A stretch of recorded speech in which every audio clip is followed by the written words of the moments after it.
को काउंटर करने के लिए चाइना ऐसे ही स्थिति का फायदा उठाता है, उसने हमला कर दिया 1962 में भारत। क्यूबा संकट समझिए क्या होता है। क्यूबा संकट जो था अमेरिका और रूस के बीच में शीत युद्ध की सबसे चरम स्थिति पे आ गया था 1961 का क्यूबा संकट। यहां पर कौन था? यूएसए। और 1961 में यूएसएसआर बहुत ही पावरफुल था, इतना ज्यादा पावरफुल था जिसका कोई हद नहीं। यहां पे यूएसएसआर बहुत ही पावरफुल था। इन दोनों के बीच में इतना जबरदस्त कॉन्फ्लिक्ट हुआ था कि 1961 में तुर्की में अमेरिका ने अपना सैन्य अड्डा बना दिया। कहां बना लिया? तुर्की में। अभी बताइए, तुर्की में सैन्य अड्डा बनाया, रूस के सीधा ने बनाया कि नहीं? रूस ने कहा कि हमरे सीधा ने, रुक बताते हैं, इस ससुरा गया तो क्यूबा में बना दिया। ये क्यूबा में बना दिया। यहां पर क्यूबा में किसका सैन्य अड्डा हो गया? रूस का। रूस का सैन्य अड्डा हो गया क्यूबा में। क्यूबा में रशियन सैन्य अड्डा हो गया। इस बीच क्या हुआ कि अमेरिका की जो पनडुब्बी थी वो पानी के अंदर अंदर गश्त लगा रही थी और यहां जाके रूस के पास एक चट्टान से टकरा गई। अब रूस भड़क गया, सोच रहा तुम यहां आके हमारे यहां गश्त लगा रहा था, अब ब्लास्ट किया और उसमें परमाणु बम था। इन्हें कहो कि वो नहीं ब्लास्ट किया, नहीं तो रूस तो उधिया गया रहता। तो रूस ने अपनी पनडुब्बियों को आदेश दिया कि तुम क्यूबा से क्या कर दो? कूच कर दो, क्यूबा से कूच कर दो।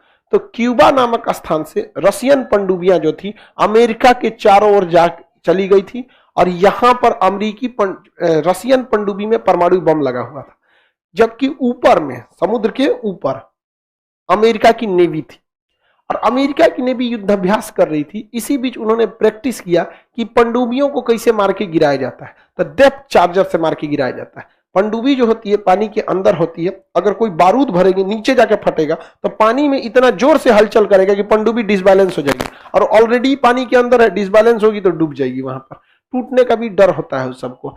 तो अमेरिका वाले ऊपर से क्या गिरा दिया? सब डेप्थ चार्जर। उन सबको पता नहीं था कि नीचे क्या है, रूस की पनडुब्बी है। अब रशियन पनडुब्बी के एकदम पास से गुजरा था डेप्थ चार्जर। रशियन पनडुब्बी में परमाणु बम थे। आदेश दिया गया कि परमाणु बम से हमला कहां कर दिया जाए? अमेरिका। परमाणु बम से हमला करने के लिए परमाणु बम को तैनात कर दिया गया। लेकिन परमाणु बम की जो 2 चाबी से खुलता है, उसका जो लॉक होता है परमाणु बम में, उसमें 2 चाबियां लगती हैं, एक कमांडर के पास, एक सेक्शन 2 आईसी के, मतलब एक सेकेंड इन कमांड के पास। तो जो कमांडर था उसने आदेश दे दिया, सेकेंड इन कमांड जो था उसने आदेश नहीं दिया। एक आदेश का कमी थी, ये मार हो गया रहता, बहुत मजा आता। एक आदेश का 1961 में पूरी दुनिया तैयार हो चुकी थी थर्ड वर्ल्ड वार के लिए।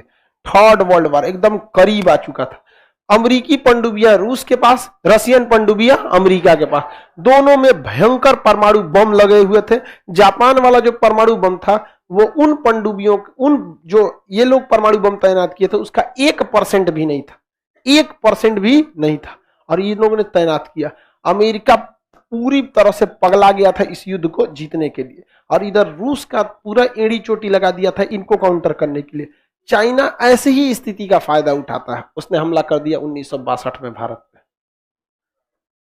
हमेशा से चाइना यही करेगा, उसकी एक शुरुआत की स्ट्रेटजी लगी है। चाइना देखिए अभी पूरी दुनिया कोरोना में बिजी थी, पूरी दुनिया कोरोना में बिजी थी कि नहीं थी? और उसने कहां घुस गया? गलवान घाटी। पूरी दुनिया कोरोना में बिजी थी। अब जैसे ही पूरी दुनिया का संकट कहीं और रहेगा, अब जैसे तालिबान का इशू था, अगर थोड़ा सा लंबा हुआ रहता तो तिब्बत में हमला करते, इसमें हमला कर दिया रहता ताइवान पर। तो ये अभी याद रखिएगा, जब भी कोई वर्ल्ड में एक बड़ा सा क्राइसिस होगा दुनिया का ध्यान भटकेगा, हमला कर देगा कहां पर? ताइवान पे। लेकिन हम लोग उसके पड़ोस में रहकर अभी तक ये नहीं सीखे कि पूरी दुनिया का ध्यान भटका है कोरोना पर, पूरी दुनिया का ध्यान भटका है ताइवान के इशू पर, दुनिया गुस्सियाई हुई है म्यांमार से कि तुमने सैनिक तख्ता पलट कैसे किया। हम लोग अभी तक हमला नहीं कर सकते।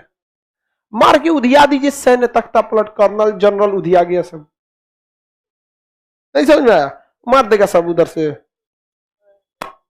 हम लोग का S-400 जोने बहाने प्रैक्टिस हो जाएगा।